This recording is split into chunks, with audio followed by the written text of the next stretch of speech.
अब उन्होंने कहा है तो वो तो अखबार में छपी है। पार्टी के वरिष्ठ नेता राष्ट्रीय अध्यक्ष माननीय नितिन नवीन जी, पार्टी के राष्ट्रीय संगठन मंत्री माननीय BL संतोष जी, पार्टी के प्रदेश के अध्यक्ष माननीय पंकज चौधरी जी और संगठन मंत्री माननीय धर्मपाल जी इस पर संज्ञान लें कि उन्होंने जब कह दिया था कि कोई मीडिया में नहीं जाएगा तो मीडिया में क्यों गए। पार्टी का संविधान सर्वोपरि है तो सब पर समान रूप से लागू होता है संविधान। एक सक्रिय सदस्य से लेकर और मंत्री और जितने भी वरिष्ठ नेता सब पर लागू हुआ है। ये पहली संवैधानिक पार्टी है जो संविधान से चलती है। इसमें किसी व्यक्ति विशेष का प्रभाव नहीं है, संविधान और नीतियों का प्रभाव है। तो मेरा अनुरोध है कि उन्हें भी नोटिस देकर पूछा जाए कि उन्होंने संविधान का उल्लंघन क्यों किया। वो भी कल एक बयान आ रहा था कि नोटिस और काफी चर्चाओं का बाजार गर्म था, राजनीतिक चर्चाओं का, कि विधायक जी ने जिस तरह से कैबिनेट मंत्री का रास्ता रोका उसको लेकर नोटिस मांगा गया है।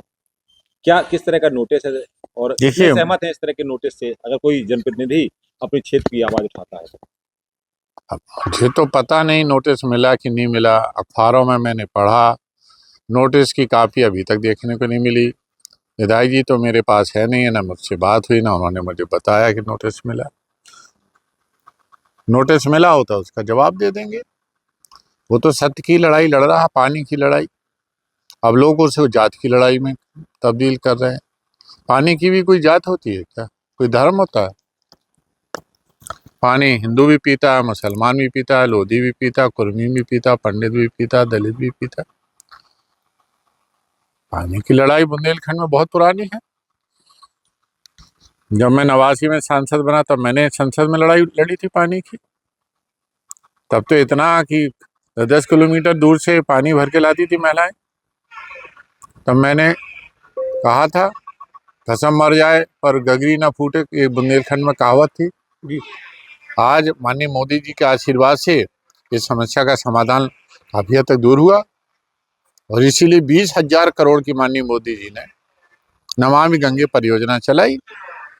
अब उस परियोजना को धरातल पर कौन उतारेगा? भाजपा का विधायक उतारेगा, सांसद उतारेगा। सांसद हमारा दल का है नहीं है, उन्हें कोई मतलब नहीं। तो विधायक जी तो कहेंगे कि माननीय मंत्री जी ये योजना धरातल पर नहीं उतरी है। क्या स्वतंत्र सिंह जानबूझ के मामले को तूल दे रहे हैं?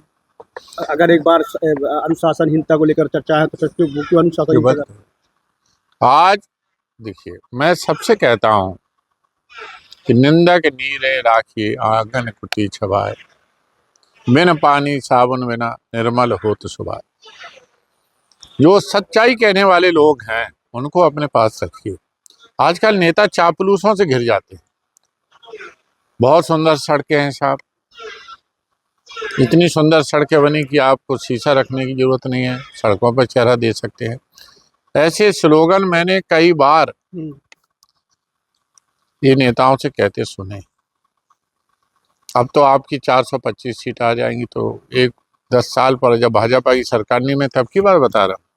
समाजवादी पार्टी के एक नेता अपने मंत्री से कह रहे थे कि साहब अब तो 425 सीटें आ जाएंगी, आपने इतनी सुंदर सड़कें बना दी।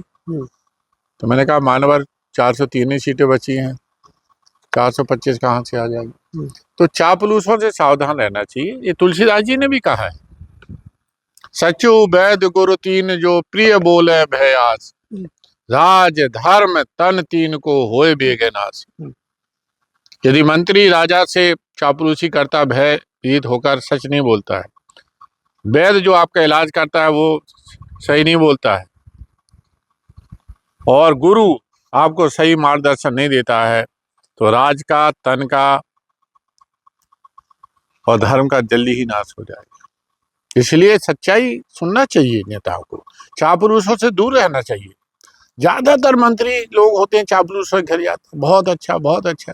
सपा तंज कस रही है कि इस तरह की जो घटना हो रही है वो इंजन से इंजन टकराते थे, अब डिब्बे से डिब्बे टकरा रहे हैं, तो क्या इस ये सब और ये उनको विधायक जी जो है, ये पूरा जो राजनीतिक है मामला है, ये कहीं ना कहीं विधायक जी समाजवादी पार्टी को रुख कर रहे हैं, तो कितने सहमत हैं? ये तो अखिलेश जी ने नहीं कहा, ये तो आप गलत कहते हैं। ये नहीं, उन्होंने जरूर कहा कि डिब्बे से डिब्बे टकरा रहे हैं, इंजन से इंजन टकरा रहा है, ये बात मानता हूँ। लेकिन मैं अखिलेश जी से यही कहना चाहता हूँ कि भारतीय जनता पार्टी में ही लोकतंत्र है और ये लोकतांत्रिक पार्टी है। इसमें विधायक सच्चाई रखते हैं और पार्टी सुनती है, इसलिए सरकार जीतती चली आ रही हर जगह। उनकी पार्टी में कोई बोल दे अभी राष्ट्रीय अध्यक्ष से, तत्काल उसका जिंदगी खराब हो जाएगी, राजनीति खराब हो जाएगी। कांग्रेस में कोई राहुल जी के खिलाफ बोल दे, उसकी राजनीति खराब हो गई। एक ही देश में पार्टी है भारतीय जनता पार्टी, लोकतांत्रिक संवैधानिक पार्टी है कि यहाँ सब कुछ अपने लोग बोलते हैं, उनकी बात सुनी जाती है, गंभीरता से विचार। आम तो शोहरत क्या कुछ फर्क पड़ेगा स्वतंत्र देव सिंह के बिल्कुल बिल्कुल फर्क पड़ रहा। आप देख रहे हैं रात दिन काम चल रहा है, ये आवाज जो आपको सुनाई दे रही है, रात दिन यहाँ मशीन चल रही है। अब डल रही है पाइपलाइन, गांव में जाओ, काम रात दिन अधिकारी काम लगाए हैं, ये फर्क नहीं पड़ा है। तो क्या आप देखिए, आप तो टीवी वाले हैं, न्यूज वाले, इलेक्ट्रॉनिक मीडिया देखिए, गांव गांव में काम लगा अधिकारी दौड़ रहे हैं। ये गुड्डू का ही तो असर पड़ा है आज।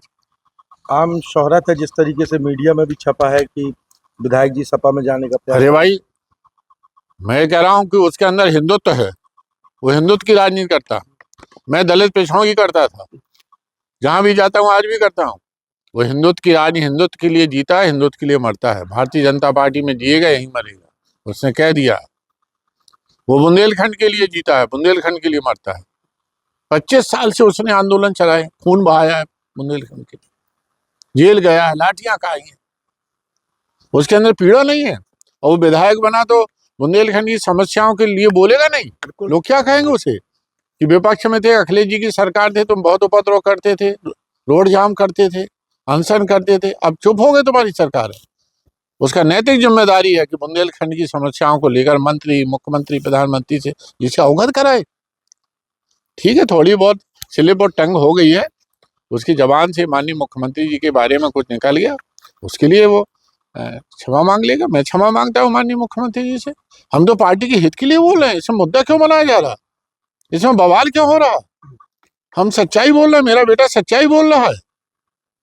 1 साल रह गया चुनाव को। क्या लग रहा है, कुछ भीतरघात लोग, चापलूस लोग ऐसा करा रहे हैं? अरे मैं तो कह रहा हूँ मंत्रीगणों से, चापलूसों से सावधान रहो। ये चापलूसी लुटिया डुबोते हैं, जो कहते हैं all is well, all is well. जाके हकीकत देखो। ऐसे लोगों को, मुख्यमंत्री जी को, ऐसे विधायकों को बुलाना चाहिए, मंत्री जी को बुलाना चाहिए, पूछना चाहिए, चलो भाई गुड्डू बताओ तुम कहाँ था, उन्होंने फिर गए क्यों नहीं, और उल्टा बयान दे रहे हैं। ये तो गलत है ना। तो क्या लगता है बुंदेलखंड में ऑल इज वेल नहीं है अभी? भाई ऑल इज वेल होता तो विधायक जी क्यों कहते? कमी है और सुधार, अभी समय है ना 1 साल का, सुधार के लिए गुंजाइश है ना। बस इसमें किसकी लापरवाही, सबसे बड़ी लापरवाही किसकी रही? अधिकारियों की, इंजीनियर्स की, ठेकेदारों की। हम ना ब्यूरोक्रेट के खिलाफ, ठेकेदारों और इंजीनियर्स के हैं, इनको सही रिपोर्ट देना चाहिए। सच्चाई के साथ लोग खड़े हैं, पूरा बुंदेलखंड गुड्डू के साथ खड़ा है, पूरा यूपी गुड्डू के साथ खड़ा है। अभी सांसद बलियान ने कहा है अकेले गुड्डू है क्या, विधायक गौरी शंकर ने कहा है, पूरा ही कह, जिस विधायक से ईमानदारी से पूछ लो बता देगा। अब प्रधानों के लिख देने से, उन्हें डरा धमका के लिखा लेने से ऑल इज वेल थोड़ी हो जाएगा। प्रधान को तो सीडीओ डीपीओ बेचारा इतना कमजोर होता है, सब डरा देते हैं, सब लिखा लेंगे।